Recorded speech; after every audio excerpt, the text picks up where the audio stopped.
Je suis Myriam. Je vais raconter la vie de Diana Spencer.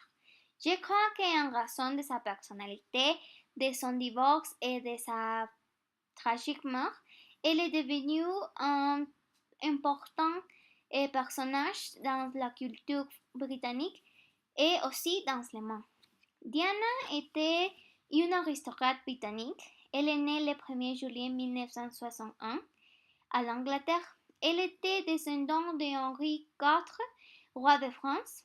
Ses parents ont divorcé et elle devait vivre avec son père à Londres. Elle avait trois frères avant elle et un frère plus jeune. Diana est entrée à l'école Riddleswood Hall où était un mauvais élève.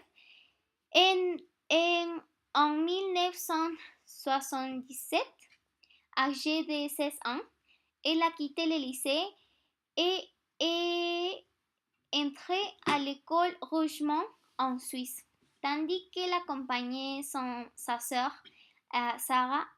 Elle a connu par première fois son futur mari, le prince de Galles. Et les amours du prince de Galles ont toujours été le sujet de la presse. Quelqu'un croyait que le prince voulait épouser Camilla Parker, son dernier amour, sa dernière amour.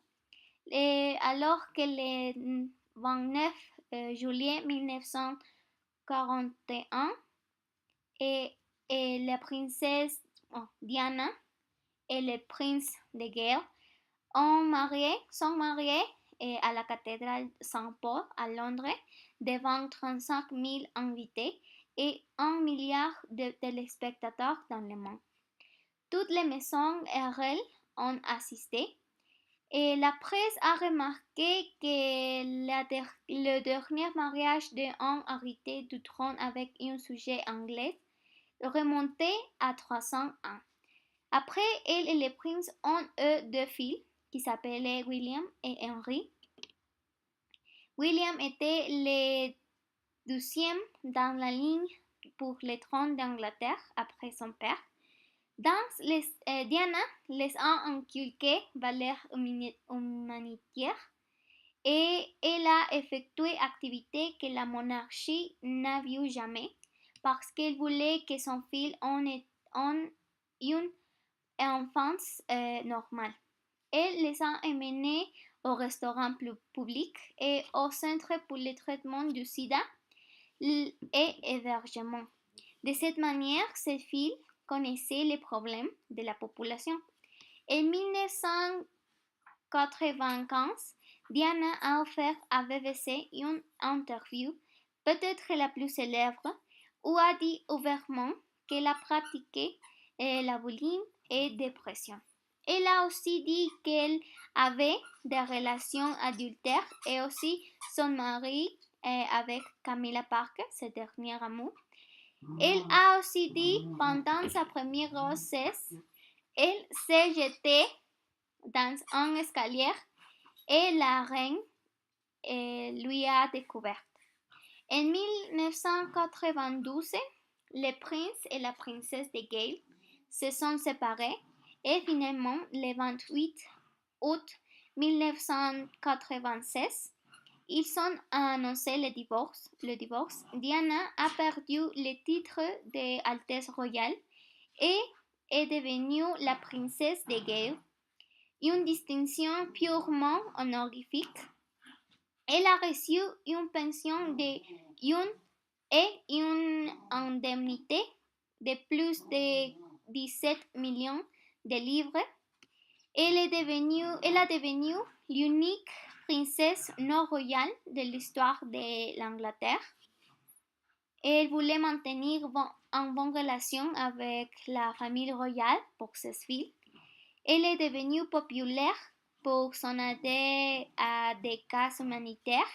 Elle a aidé des enfants pauvres en Afrique et a apparu à côté de personnalités comme Nelson Mandela, le Dalai Lama et la mère Teresa de Calcutta. Elle a été l'une des premières célébrités a été photographié ont touché une personne avec VIH et sa contribution a changé l'opinion de la population qui croyait qu'il était possible de contracter le sida de simples contacts. Ce dernier acte humanitaire concerne son voyage en Angola. Elle a visité des survivants des mines antipersonnelles.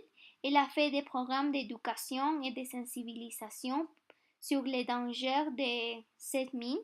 Pour sa contribution, la campagne a gagné le prix Nobel de la paix en 1997. Après son divorce, elle a eu une relation avec un chirurgien s'appelait Asnaf Khan. Et elle a dit qu'il était l'amour de sa vie et elle voulait se marier. Mais quand elle est allée à Pakistan pour des œuvres de charité et aussi pour connaître la famille de lui, ses parents ont refusé parce qu'elle n'était pas musulmane. Après, elle a connu Dodi Al-Fayed, qui était un producteur de films. Et il était le dernier amour de Diana. Et finalement, le 31 août 1997, elle est morte à conséquence d'un accident de voiture à Paris dans le tunnel de la voie Georges Pompidou sur la place de l'Alma avec son compagnon Dodi Al-Fayed ainsi que leur chauffeur Henri Paul et le garde du corps de Dodi Al-Fayed et Trevor Ress. Le père de Al-Fayed, Mohamed Al-Fayed, propriétaire de l'hôtel Ritz Paris, est passé plusieurs années de sa vie à essayer une conspiration possible pour la famille royale britannique et les services secrets britanniques. Et sa mort est entre les 10 premières théories du complot en raison de nombreux doutes et les mystères et les circonstances de sa mort. Et initialement, la famille royale a refusé de donner à Diana funérailles d'État parce qu'elle n'avait pas le grade de majesté ou altesse royale. Et l'État a dû inventer un nouveau terme pour payer les honneurs funèbres et ils ont dit un enterrement unique pour une personne unique. Et ces funérailles ont célébré à l'abbaye de Westminster le 6 septembre devant 3 000 de personnes. Plus de 1 million de bouquets ont déposé à son domicile à Londres. Et dans ce funérailles, son meilleur ami Elton John a chanté Candle in the Wind comme un témoignage à Diana.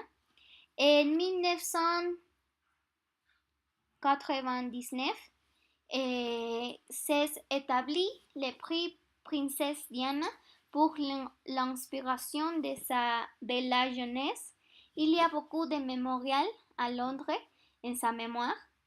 Et le 1er juillet 2007, leurs enfants ont organisé un concert pour marquer le 46e anniversaire de la naissance de Diane et le 10e anniversaire de sa mort. Et ce spectacle a été par d'artistes quelques Elton John, Jason Donovan, Andrea Bocelli, entre autres. Et la gestion de rassemblait plus de 63 000 personnes au stade de Wembley et qu'après l'argent qu'ils ont gagné ont ensuite été remis à la campagne contre les mines dans laquelle a contribué. Et finalement, son fils William a donné à sa future épouse, Catherine, la même vague de fiancés que Charles, son père, a donné à Diana, et elle voulait que la vague représente sa mère.